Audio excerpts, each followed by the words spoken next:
If you're a parent who's been completely access blocked, and I mean completely, like you can't write letters, send Facebook messages, texts, phone calls, anything, you really don't know where your child is or how to reach them.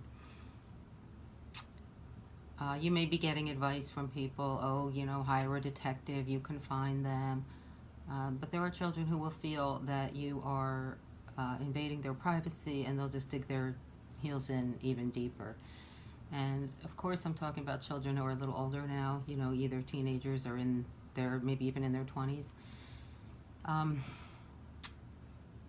One of the hardest things about parent alienation is you do go through a lot of the steps of grieving. So you're going to experience denial. You're going to think that you can fix this. You're going to think you can have that child back in your life again the way it used to be. You're going to think that you can make that happen. You're going to deny that this is really a severe alienation.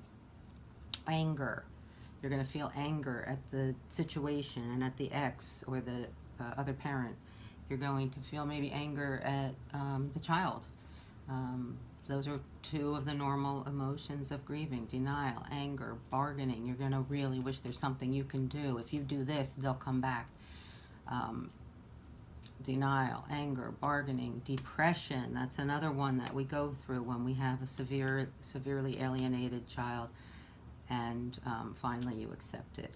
So I want to talk a little bit about accepting, and one of the things that you come to know in this process, this was Elizabeth Kubler-Ross who came up with those 5 stages of grief: denial, anger, bargaining, depression, acceptance.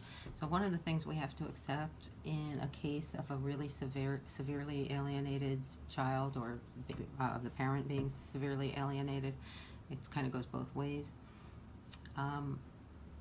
is powerlessness.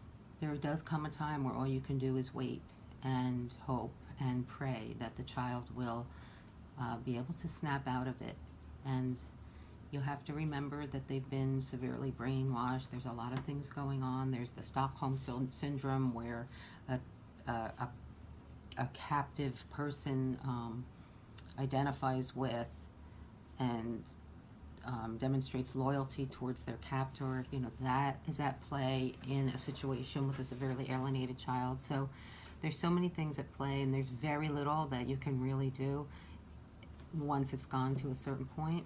So think about that, the powerlessness, and try to accept it. And then you have to move forward in a positive way in your life to become the happiest version of yourself you can be.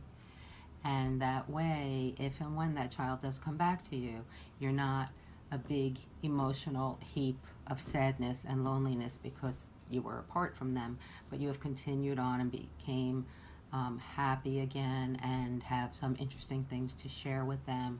So it's important to go through all of the phases: denial, anger, bargaining, depression, and acceptance. And part of acceptance is accepting that you're powerless in the situation, but you're not powerless in your life. And so through proper coaching and, perhaps professional therapy might be needed, perhaps medical help, whatever it might be,